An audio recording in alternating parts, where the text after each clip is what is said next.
Hello and welcome. Astrology का एक बहुत well known and very well worked on principle है जिसके बेसिस पर टाइमिंग ऑफ इवेंट्स निकाले जाते हैं। ये हम सब जानते हैं, हमारे चार्ट में एक योगा है, अच्छा है या बुरा है। उस प्लैनेट की जब दशा आती है जो एक पर्टिकुलर योगा में इन्वॉल्व है, उसकी दशा में हमें रिजल्ट्स मिलते हैं जैसे भी उसकी रिजल्ट गिविंग कैपेसिटी है, as per the involvement of the planet. अब ट्रांजिट हमें एग्जैक्टली बताते हैं कि हम एक्सपीरियंस कब करेंगे। तो मतलब कि ट्रांजिट बहुत इंपॉर्टेंट होते हैं जब टाइमिंग्स की बात आती है। जब प्रॉमिस ऑफ द चार्ट, दशानाथ और ट्रांजिट सहमत होते हैं तो अच्छे में अच्छा होता है, बुरे में बुरा होता है। पर ऐसा भी हो सकता है कि दशानाथ और ट्रांजिट एक दूसरे के एंटी हो जाएं। दशा अगर अच्छा प्रोवाइड करना चाहती है और ट्रांजिट उसको सपोर्ट नहीं कर रहे हैं तो अच्छा इवेंट होने से रुक रहा है। या दशा अगर बुरा करना चाहती है तो ट्रांजिट उसको सपोर्ट नहीं कर रहे हैं, बचाव हो जाता है किसी तरह से। तो बेसिकली इस वेरी सिंपल प्रिंसिपल को आज हम जानेंगे कि चार्ट्स पे कैसे निकालना है किसी भी इवेंट की प्रोबेबिलिटी फाइंड आउट करने के लिए, और ये देखने के लिए कि ट्रांजिट खुद में कितना दम रखता है इवेंट को प्रोवाइड करने में या इवेंट को नलीफाई करने में। एंड मोर इम्पोर्टेंटली कब हम बता सकते हैं किसी को कि आप इस टाइम पे कॉशियस रहिए। देखिए, बुरा योगा तो है, पर आपको कॉशियस कब रहना है, या अच्छा टाइम तो चल रहा है, उस अच्छे टाइम में भी आपको ज्यादा कॉशियस कब रहना है। अच्छा समय तो सबको अच्छा लगता है और वो निकल भी जाता है, पर बुरा समय, एक महीना तो बहुत बड़ी बात होगी, एक दो दिन भी बहुत मुश्किल से निकलते हैं। तो इस प्रिंसिपल की हेल्प से एटलीस्ट हम इतना बता सकते हैं कि आप अपने बिहेवियर में या अपने एक्सपेक्टेशंस में चेंजेस लेके आ सकते हैं, क्योंकि ये ट्रांजिट अच्छा नहीं है and you need to be cautious. चलिए स्टार्ट करते हैं। तो बेसिकली आज हम फाइंड आउट करेंगे, ये टाइम पीरियड थोड़ा पैची हो सकता है और आपको कॉशियस रहने की जरूरत है। तो डेफिनेटली ट्रांजिट और दशा आपस में काम करती है, इनकी कोलेबोरेशन से ही सब कुछ बनता है। अब एक एस्ट्रोलॉजर सबसे इफेक्टिव रेमेडी इस रूप में दे सकता है जब वो बोलता है कि आप अपने बिहेवियर में एक्सपेक्टेशंस में चेंजेस लेके आइए, या ये टाइम पीरियड में आप कुछ मेजर डिसीजन नहीं लीजिए। ये best form of practical remedy होती है। इसको कैसे देखा जाता है? सबसे पहले हम देखेंगे कि हमारी दशा क्या बोल रही है। वो दशा ट्रांजिट के साथ पार्टनरशिप में काम करती है, पर कभी कभी जो ट्रांजिट है वो दशा को ट्रिगर करता है इन ए गुड वे या उसको ओवरराइड कर जाता है। मींस दशा बोल रही है मुझे अच्छा करना है और ट्रांजिट उसको सपोर्ट नहीं कर रहा है। इसको हम चार्ट्स पे लगा के देखेंगे। सबसे पहले जब दशानाथ या दशा या ट्रांजिट जब साथ में काम करते हैं तो कैसा इम्पेक्ट आएगा। जब हम पैची टाइम पीरियड की बात कर रहे हैं तो हम बुरे कॉम्बिनेशंस की बात करेंगे। इसका मतलब ये हुआ हमारे चार्ट में एक पर्टिकुलर अफ्लिक्शन है, ठीक है। नेटल चार्ट में कोई पर्टिकुलर हाउस है, हाउस लॉर्ड है, कारक है, वो अफ्लिक्टेड है एक प्लैनेट से इन द चार्ट। जैसे सेवंथ हाउस मंगल से पीड़ित हो रहे हैं, ठीक है, ये मेरे चार्ट का प्रॉमिस है कि मेरा सेवंथ हाउस मंगल से पीड़ित हो रहे हैं, या मेरे सेवंथ लॉर्ड शनि से पीड़ित हो रहे हैं। अब मैं देखती हूँ जो मेरे चार्ट का प्रॉमिस है और उसकी दशा भी आ गई है। तो जो मेरे चार्ट का प्रॉमिस है वो ट्रांजिट में रेपिटेशन में जा रहा है। ट्रांजिट में एफ्लिक्ट करने वाला प्लैनेट मेरे हाउस या हाउस लॉर्ड को दोबारा से एफ्लिक्ट कर रहा है। मतलब कि जो एनर्जी मैं अपने चार्ट में लेके बैठी हूँ वो मुझे ट्रांजिट में भी फील हो रही है। तो वो बहुत डीपली फील की जाएगी और उसके रिजल्ट्स महसूस होंगे, क्योंकि ये दोनों आपस में काम कर रहे हैं। जब ट्रांजिट खुद से काम करते हैं, क्योंकि ट्रांजिट का खुद से बी इम्पैक्ट बहुत स्ट्रांगली कई बार देखा गया है, वो ये होता है कि जब भी किसी हाउस की प्रॉब्लम आती है, या हाउस लॉर्ड या कारक, तीनों स्पेशली हाउस हाउस लॉर्ड या कारक, इन तीनों में से कोई दो स्पेशली मल्टीपल प्लैनेट से अफ्लिक्टेड हो जाते हैं इन द ट्रांजिट, तो चाहे दशा हो या ना हो, फिर भी वो टाइम कॉशियस रहने का होता है। ये चार्ट देखिए, ये चार्ट मेरे पास जनवरी 22 बिगनिंग में आया था, और इनका एक ही क्वेश्चन था कि मेरी मैरिड लाइफ डिसेंटली अच्छी है, हैप्पी मैरिड लाइफ जैसा कुछ नहीं होता है, पर डिसेंटली अच्छी है। पर सडनली मेरी मैरिड लाइफ में प्रॉब्लम आने लग गई है। मेरे घर की जो मानसिक शांति है वो खराब हो गई है। मेरी वाइफ और मदर के बीच में सडन कॉन्फ्लिक्ट्स आने लगे हैं, जहां वो दोनों घर तोड़ने की और सेपरेट हाउसेस की डिमांड कर रही हैं। और ऐसा क्यों हुआ, या आपको लगता है ये इन कंटिन्यूटी रहेगा, मुझे अलग से घर देखना चाहिए, या कुछ टाइम की ही बात है, तो मैं किस तरह से सिचुएशन को हैंडल करूं? सबसे पहले हम दशा देखेंगे कि जुपिटर में केतु का पीरियड चल रहा है। जुपिटर कौन है? जुपिटर मेरे कुंडली का अच्छा प्लेनेट है, वो मेरा भाग्येश है, मेरे सप्तम में बैठा है, हालांकि नीच है। उनका नीच भंग भी मल्टीपल एंगल से हो रहा है।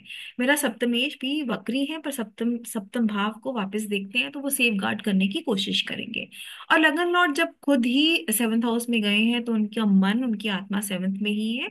और वो अपलिफ्ट करना चाहते हैं, अपने भाग्य को भी अच्छा करना चाहते हैं। भाग्य का भी नीच भंग चंद्रमा ही कर रहा है, आप खुद ही कर रहे हो, तो आप नहीं चाहते हो आपका घर टूटे। अब जब जुपिटर में केतु का पीरियड आया है, केतु क्या कर रहे हैं? केतु मेरे फोर्थ हाउस को अफ्लिक्ट कर रहे हैं। ठीक है। केतु क्या मेरे फोर्थ लॉर्ड को अफ्लिक्ट कर रहे हैं? नहीं, डायरेक्टली अफ्लिक्ट नहीं कर रहे हैं। पर केतु जिस तरह से फोर्थ लॉर्ड को अफ्लिक्ट कर रहे हैं वो डायरेक्ट अफ्लिक्शन से भी ज्यादा ट्रबलसम है। केतु एग्जैक्टली वीनस से एट्थ हाउस में बैठे हैं। तो वो अफ्लिक्शन केतु की बहुत स्ट्रांग होती है। प्लैनेट की जब अफ्लिक्शन देखी जाती है तो उसके नेचुरल सिग्निफिकेशन को भी पकड़ते हैं। वीनस आपकी वाइफ, आपकी लव लाइफ का सिग्निफिकेटर है। केतु का सब पीरियड आया है जो कि वीनस से एट्थ हाउस में एग्जैक्ट सेम डिग्री पर प्लेस्ड है। तो उन्होंने ना ही फोर्थ हाउस, फोर्थ लॉर्ड को भी अफ्लिक्ट किया है। अब इसके रिजल्ट्स मैं किस तरह से फेस कर सकती हूँ? या तो कार का एक्सीडेंट हो जाना, अ, घर में किसी तरह की मानसिक कलेश रहना, जो इन्होंने मुझे बताया, सेपरेशन की बात बताई कि वाइफ और मदर के बीच में नहीं बन रहा है, या घर में और किसी तरह की प्रॉब्लम आ जाना, मेरी अपनी मानसिक शांति में दिक्कत होना, मेंटल पीस में कमी आ जाना, किसी तरह से भी कॉम्बिनेशन मैनिफेस्ट हो सकता है। इनकी लाइफ में इस तरह से हुआ। अब मुझे ये देखना है कि हाँ, मेरा सब पीरियड ये प्रॉब्लम प्रॉमिस कर रहा है। तो क्या जो मेरा दशानाथ प्रॉमिस कर रहा है, मुझे ट्रांजिट में भी किस किस तरह से देखना है? क्या ट्रांजिट में भी मेरा फोर्थ हाउस, क्योंकि हम फोर्थ की एफ्लिक्शन की बात करें, माइंडेड जब हम शादी की बात करते हैं तो आप सेवंथ तक आके अगर रुक रहे हैं और बाकी के कॉम्बिनेशंस को नहीं देख रहे हैं तो आप बहुत बड़ी बड़ी गलती करेंगे। शादी के केसेस में सेकंड और फोर्थ ज्यादा इंपॉर्टेंट हो जाते हैं। तो ट्रांजिट में उस टाइम पे क्या चल रहा है? ट्रांजिट में उस टाइम पर केतु, जो कि मेरे फोर्थ हाउस को अफ्लिक्ट कर रहे हैं, वो एग्जैक्टली उसी पोजीशन पे आकर बैठे हैं।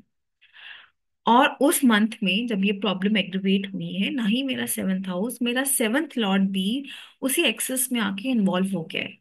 उससे बड़ी बात, वीनस को साइन ऑफ एरीज में किस तरह की एनर्जी रिसीव हो रही है नीटल चार्ट में भी।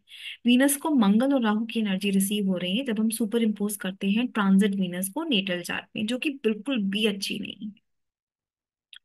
तो इनको यही बोला गया कि ये जो आपका टाइम है एज पर दशा, वो ऑफ कोर्स एज पर दशा भी बहुत अच्छा नहीं है, और ट्रांजिट ने उसको सपोर्ट कर दिया है। आपका सेवंथ हाउस का प्रॉमिस इतना बुरा नहीं है, आपका नवांशा भी ठीक ठाक है। तो आप कुछ टाइम के लिए हिम्मत रखिए। मे बी आप वाइफ को घुमाने लेके जा सकते हैं, उनकी मदर और वाइफ की इंटरेक्शन कम कर सकते हैं, वाइफ को बोल सकते हैं कि वो इन्वॉल्व रहे प्रोफेशनली और घर घर में कम इन्वॉल्व हो। ये टाइम को जाने दीजिए। जब ये टाइम चला जाएगा आपका रिलेशनशिप बैक टू नॉर्मल हो जाएगा। और केतु जब तक साइन ऑफ लिब्रा में है, आप ध्यान रखिए इस बात का कि उनके बीच में डायरेक्ट या टू मच कॉन्वर्सेशन नहीं।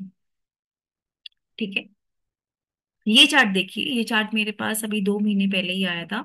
सैटर्न मेन पीरियड और वीनस सब पीरियड में इन्होंने मुझे बताया कि इनको टेस्टिकल कैंसर डिटेक्ट हुआ है। जुपिटर मार्स एसोसिएशन बिल्कुल अच्छी नहीं मानी जाती जब हम कैंसर की बात करते हैं। एक्सटर्नल प्राइवेट ऑर्गन्स के लिए eighth house, eighth Lord important है। एट्थ लॉर्ड का केतु के साथ टाइट कंजंक्शन में इन द कालपुरुषा एट्थ राशि में बैठना और वहीं वीनस का भी इन्वॉल्व होना कोई अच्छा कॉम्बिनेशन नहीं है। अब हम बात करते हैं कि दशा ने ऐसा क्यों दिया। अ, मुझे ऐसा लगता है वीनस ने सिर्फ जो प्रॉब्लम थी उसको सरफेस लेवल पे दिखाया है। जो प्रॉब्लम थी वो एक्चुअली केतु टाइम पीरियड में स्टार्ट हो गई होगी। जब मैंने उनसे ये पूछा तो उन्होंने बोला कि हाँ, बहुत पहले से स्वेलिंग की प्रॉब्लम थी, पर उस टाइम पे एंटीबायोटिक खा के छोड़ दी थी। पर अब पता चल रहा है कि कैंसर, और कैंसर काफी स्प्रेड भी हो गया है बॉडी में। क्योंकि राहु केतु प्रॉब्लम को इजीली डिटेक्ट करने नहीं देते हैं। अब देखिए, जब सैटर्न में केतु का पीरियड आया, पहले 2/12 की दशा, अब केतु उस टाइम पर कहाँ से ट्रांजिट कर रहे थे? केतु कुंडली के 8th हाउस से ट्रांजिट कर रहे थे, वही केतु जो कुंडली के 8th लॉर्ड को अफ्लिक्ट भी कर रहे हैं। अब जब वीनस का पीरियड आया तो इनको एग्जैक्टली पता चला कि मुझे प्रॉब्लम क्या है। अब आप उस टाइम का दशा देखिए, उस टाइम का ट्रांजिट देखिए, जो मैं आपको बताना चाहती हूँ कि ट्रांजिट इवेंट्स को कैसे ट्रिगर करते हैं, एग्जैक्टली बताते हैं कि आपको क्या प्रॉब्लम हो सकती है। तो एक तो केतु का जो प्लेसमेंट है ट्रांजिट की, वो अभी भी 8th हाउस से ही चल रही है। जब इनको मालूम पड़ा कि ये प्रॉब्लम है, उस टाइम पर मरकरी साइन ऑफ स्कॉर्पियो से ही जा रहे थे, और वीनस भी उसी हाउस में प्लेस थे ट्रांजिट में भी। एंड मोर ओवर, जो नेचुरल सिग्निफिकेटर है मंगल, वो भी आजकल नीच के चल रहे हैं इन हिज 6th हाउस। वो भी एक अनदर एडेड प्रॉब्लम को दिखाते हैं जब हम ये पता करने की कोशिश करते हैं कि प्रॉब्लम इस टाइम पर क्यों पता चली। अगर हम नाड़ी का रूल लगाएं तो हेल्थ इश्यूज के लिए हमेशा जुपिटर का ट्रांजिट देखा जाता है। जीव कारक जुपिटर साइन ऑफ टॉरस से गोचर कर रहे हैं, जहां पर उनका नेटल राहु प्लेस्ड है, वो हमेशा हेल्थ इश्यूज या टर्बुलेंस की बात करता है, जो अगेन इन्होंने एक्सपीरियंस की। बाकी ट्रांजिट के प्रिंसिपल्स भी लगाएं तो इनका 7.5 का पीरियड भी चल रहा है, जो फिर से मेंटल टेंशन एंड इश्यूज की बात को कंफर्म करते हैं। ये चार्ट देखिए, ये चार्ट एक अच्छी एग्जांपल है बताने के लिए कि कभी कभी ट्रांजिट इतना बड़ा लॉस करवा जाते हैं कि उसकी कोई रिकवरी नहीं होती है। तो सप्तम भाव में बृहस्पति है, जो अपनी रूलरशिप की वजह से बहुत अच्छे नहीं है। सप्तमेश एग्जॉल्टेड है, दग्ध राशि में है, पर डिग्री वाइज वापस अपने भाव को ज्यादा प्रोटेक्ट नहीं कर पा रहे हैं। अब जब हम प्रॉब्लम की बात करते हैं तो सूर्य में केतु का पीरियड है। अब सूर्य कोई बहुत अच्छे प्लेस नहीं है सप्तम भाव से, वो खुद से 6th हाउस को एक्टिवेट कर रहे हैं। अब केतु का टाइम पीरियड आया, ये दोनों भी 6-8 प्लेस्ड हैं। केतु का डायरेक्ट इम्पैक्ट सप्तम भाव पर है थ्रू डिग्री। अब इम्पॉर्टेंट रोल प्ले किया ट्रांजिट ने, जब इन्होंने दोनों ने सडनली डिसाइड किया टू पार्ट देयर वेज, उस टाइम पर वीनस और मार्स की एसोसिएशन थी। इवेंट की फ्रूटिफिकेशन के लिए भावेश और लग्नेश की एसोसिएशन भी एक इम्पॉर्टेंट क्लू देती है ट्रांजिट में। तो वीनस और मार्स साथ में थे, उनके बीच में थे केतु, जो अफ्लिक्ट कर रहे थे अंतर्दशनाथ होते हुए भी, और ट्रांजिट में भी उन दोनों के बीच में थे। And they decided to separate. हालांकि इनको बहुत समझाया गया था, इट्स मैटर ऑफ टाइम, आप अभी इतनी जल्दबाजी में डिसीजन मत लीजिए, मे बी 1-2 महीने के बाद आपको लगेगा इतनी बड़ी बात नहीं थी जितनी बड़ी बात हमने बना दी गई। अब इसी लास्ट चार्ट में, जब सन में केतु का पीरियड चल रहा था और इनको पर्सनल लेवल पे प्रॉब्लम आ रही थी, अगर ट्रांजिट में वीनस और मार्स वेल प्लेस्ड होते, वो खुद में स्ट्रांग होते, तो शायद इतना बड़ा डिसीजन नहीं लिया जाता। तो इस तरह से हम डेफिनेटली बता सकते हैं कि किस टाइम पीरियड में ज्यादा प्रॉब्लम फेस की जाएगी। ये वो टाइम है जब आपको कॉशियस रहने की जरूरत है। ये निकल गया तो धीरे धीरे सब कुछ ठीक होता जाएगा। Keeping in mind today's scenario, जहां डाइवोर्स और सेपरेशन एक सोल्यूशन की तरह देखा जाता है और एडजस्टमेंट नाम की चीजें कम हो रही हैं, वहीं ऐसी तसल्ली किसी का घर बचा सकती है। अनलेस आपको चार्ट में बहुत ज्यादा अफ्लिक्शन दिख रही है, ऐसा लग रहा है आने वाली दशाएं भी इनके लिए सपोर्टिव नहीं है, और सेपरेट हो जाना एक अच्छी बात रहेगी, तभी बोलना चाहिए कि सेपरेशन कर लेनी चाहिए, और एज पर योर विश, आपको जैसा ठीक लगता है। आई होप आपको ये वीडियो अच्छा लगा होगा। Thank you so much.